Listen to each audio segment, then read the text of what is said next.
Aujourd'hui dans le Bitcoin, alors on dirait qu'il est en train de faire des phases d'accumulation Otis Toll. Otis Toll, pour ceux qui ne connaissent pas, c'est un des meilleurs traders Wall Street et voici son plan avec les phases d'accumulation. Ça ressemble beaucoup à ce que fait le Bitcoin en daily selon moi. On a l'accumulation, on a le pump, ensuite on a la grosse distribution à la baisse et on est de nouveau en phase d'accumulation actuellement, légèrement plus haut que l'autre phase d'accumulation à gauche pour ensuite selon lui partir totalement à la hausse. Donc ça c'est assez intéressant selon moi. Est-ce que ça veut dire qu'il faut suivre ce plan à la lettre parce qu'on a un scénario sur un fond blanc? Non, car on retrouve beaucoup de scénarios totalement random sur internet qui disent tout et son contraire. Ça paraît crédible parce qu'on dessine un graphe sur un fond blanc avec un nom random. Ce graphe, en réalité, c'est moi qui l'ai dessiné juste avant. Et sinon, Otis Toll, ça n'a jamais été un trader, c'était un tueur en série américain, pyromane, cannibale. Petit détail en passant, ouais. J'ai vu sur Twitter que certains comparaissaient ce qui se passe actuellement sur le Bitcoin et ce qui s'est passé en 2018 avant un gros crash.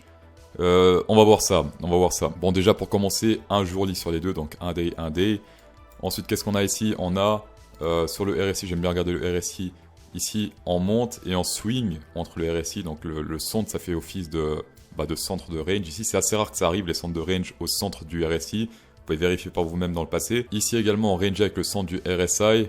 Après c'est parti un peu en couille là sur la fin. Ce qui est encore plus troublant selon moi, c'est ces fameux EMA. Voilà, puisque ici en journée, on a l'EMA 666, le hasard que j'ai ajouté. Sur Twitter, j'ai partagé si jamais le script de ces EMA 20, 50, 100, 200 plus le hasard. Le hasard, je vous rappelle, c'est 666. Ici, EMA 666 fait office de bottom. Ici, EMA 666 fait également office de bottom. Ici, on faisait que se compresser.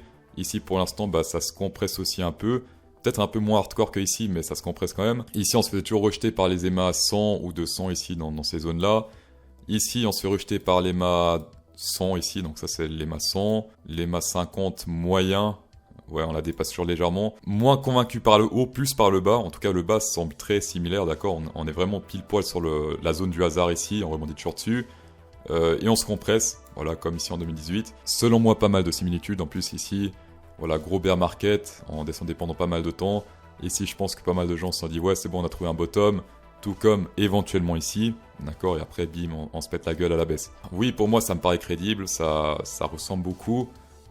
Pas vraiment au niveau des bougies, mais au niveau de la structure des EMA, du RSI, enfin plus au niveau des indicateurs que des bougies elles-mêmes. Après, je vous vois me dire, ouais, CryptoSauce, mais les circonstances sont plus les mêmes. Oui, t'en fais pas, je connais cette théorie. Petite différence entre ce range-là et celui de l'été passé. Celui de l'été passé, on n'a même pas touché ici la zone du hasard, alors qu'ici, on flirte avec la zone du hasard. Donc ça, c'est la grosse différence avec le range du passé. Et en plus de ça, regardez, on n'a jamais touché les EMA 100 ou même 200, alors qu'ici, on flirte avec les EMA 100 ou 200. Tout comme en 2018. Donc ça, c'est les différences majeures entre ces deux zones-là de accumulation. Voilà, sinon aujourd'hui, on est toujours sur cette divergence boule ici actuellement. Contre-tendance actuellement, c'est risqué, mais des fois ça fonctionne. Mais personnellement, je préfère prendre des divergences baissières quand on est en tendance baissière, comme tout ici, voilà. Est-ce qu'actuellement une divergence bear? Non, ici ça descend. Là également, on aurait dû monter un peu plus ici sur le RSI pour faire une divergence bear. Là, c'est pas le cas. Max pin price demain toujours 39 000. Ça n'a pas changé depuis une semaine, ça c'est magnifique.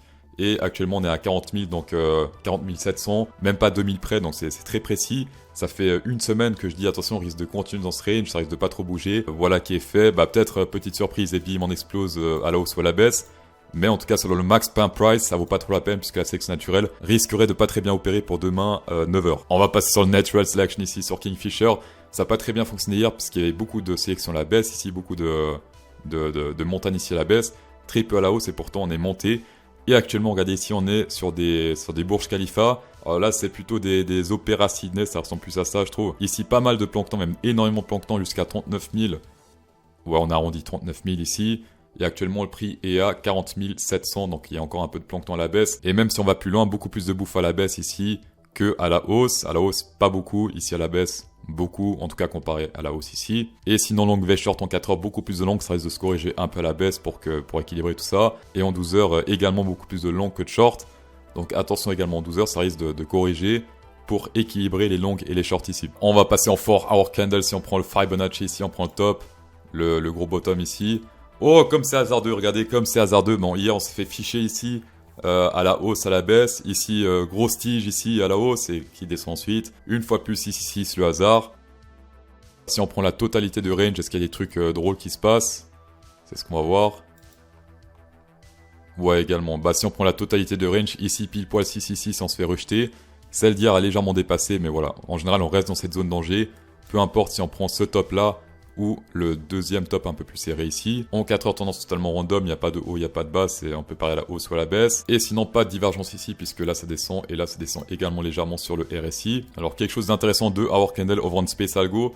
On atteint pile poil ici la deuxième target de ce shark, là j'ai même pas remarqué ici, mais on atteint pile poil la deuxième target de ce shark bear Space Algo. Bon là c'est trop tard, on va pas prédire le passé, mais ce qui est plutôt intéressant si on vire les harmonic patterns et qu'on met les volumes, les zones de volume bear, ici à partir de ce pic il y a une grosse zone de volume bear qui s'est créée over on Bitcoin en 2 heures. Donc déjà sur cette bougie on savait qu'il allait y avoir des gros rejets ici bear. Ensuite si on avance, hop, et du coup la zone bull ça change pas, c'est ici, donc si on reteste ce niveau, gros support bull. Et sinon ici, si on pète ce niveau, grosse résistance bear, donc si on pète ça, hop, on risque de retester pour se péter encore plus la gueule. On est légèrement, bon, on est sous la zone de surachat, selon moi, ici c'est plus ou moins dans cette zone-là qu'on est en surachat. On est quand même en dessous, par contre ce qui est un peu étrange, c'est que ça devient rouge ici, et pourtant les boules continuent à FOMO ici. Attention à ça, voilà. Sinon ce qu'on peut voir également ici, quelques positions qui sont fermées avec ces bougies rouges. Mais sinon je trouve que c'est plutôt corrélé, ici ça monte. Là également. Par contre, en journée, on commence à rentrer en accumulation. Ça fait que monter à partir de ici. À partir de là, les gens ne font que rentrer dans leur position. Ça signifie quoi? C'est-à-dire que les planctons s'accumulent. Ici, comme on peut le voir, ça s'accumule plutôt à la hausse. Donc, c'est plutôt les boules qui s'accumulent ici. Attention les boules. Regardez ici ce qui s'est passé l'été passé. Accumulation ici. Bear, bear, bear, bear, bear. Et ensuite, bim, on passe à la hausse. Là, il y a clairement moins de funding rate que l'été passé. Mais le concept reste le même. Voilà, ici, il y a quand même plus de boules actuellement depuis quelques jours que de bear. Niveau mur d'achat, over on dairy bite, rien ne change ici. Toujours énormément de murs d'achat ici à partir de 34 000, même un peu plus haut ici, on peut dire 35 800. Voilà, pas mal d'intérêt ici. Et également FTX, j'ai trouvé un truc plutôt intéressant. Si on prend le Bitcoin Perp ici, voilà. On a beaucoup d'intérêt ici sur FTX à partir de 35 000. Voilà, énorme intérêt ici à partir de 35 000. Toujours ici présent. Pas disparu, si ça disparaît je vous tiens au courant sur Twitter. Sinon comme d'hab cryptosos.fr, le seul cours de trading crypto avancé, accessible à tous les budgets, vulgarisation des termes au maximum, je dis pas résistance bear PT, je dis le son de ses morts les boules en PT. Et sinon également les avantages sur les exchanges Fimex et Bybit en description, jusqu'à 4100 $ de coupe en bonus après premier dépôt, voilà vous pouvez taper dedans. On va vite passer over on SPX, regardez ce qui s'est passé ici en journée. Depuis novembre ici, on est en train de baisser sur le RSI et on a pété hier ou avant-hier. Ouais, hier, clairement, on a pété cette tendance baissière RSI à la hausse. On peut pas vraiment dire qu'on l'a pété sur les bougies, puisque là, c'est légèrement plus haut. Voilà, souvent, les pétages RSI ici arrivent à prédire des pétages au niveau des bougies. En général, ça c'est plutôt très bon, il suffit de voir on était ici. Grosse résistance au niveau des bougies. Oh putain. Oh là là, trading view. Bon bref, voilà. Grosse résistance ici, on a pété. Et bim, explosion pour la suite du bull run. C'est ce qu'on est en train de faire ici sur le SPX. Donc très attention, est-ce que le délire de la guerre s'est assez? C'est ce qu'on verra bientôt, mais en tout cas pour l'instant, ça c'est vraiment un signal pour ceux qui sont intéressés pour du long terme sur la SPX. Il y a un risque actuellement de 4% je crois. Pour ceux qui le rentrent aujourd'hui, 4% et quelques, voilà. Pour du long terme, ça se tente clairement.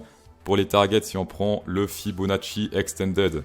Alors, c'est un peu compliqué aujourd'hui parce que le dernier vrai bottom, c'était théoriquement là, d'accord, au crash Covid. Si on est moins optimiste, si on prend un bottom un peu moins optimiste, celui-là on peut pas le prendre parce qu'il est plus haut que le bottom ici. On peut prendre théoriquement celui-ci, d'accord, qui est plus proche. C'est selon moi le plus probable. Si on est pessimiste, on prend ce bottom-là, le top, le rebond. Et on est sur une première target ici vers les 4534.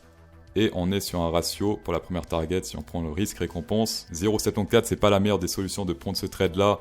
Si on mise tout sur la première target, mais là clairement on part d'une continuation de tendance haussière ici, d'accord, ça quand on fait ça, on fait en général beaucoup de bénéfices à la hausse, donc ça c'est que la première target, prenez quand même un peu, d'accord, parce que là en effet ça peut se retourner, j'y crois pas trop mais ça peut se retourner ici, et pour ceux qui ont la flemme s'inscrire sur un broker pour trader ça, sur FTX, vous pouvez trader ça à partir de crypto, sauf erreur, et même si vous voulez pas trader ça, rappelez-vous que le SPX peut impacter les cryptos de manière positive ou négative, si ça se pète la gueule, bah ça c'est pas très bon pour les cryptos. Quand ça monte, ça peut être soit neutral, soit mauvais, soit bon.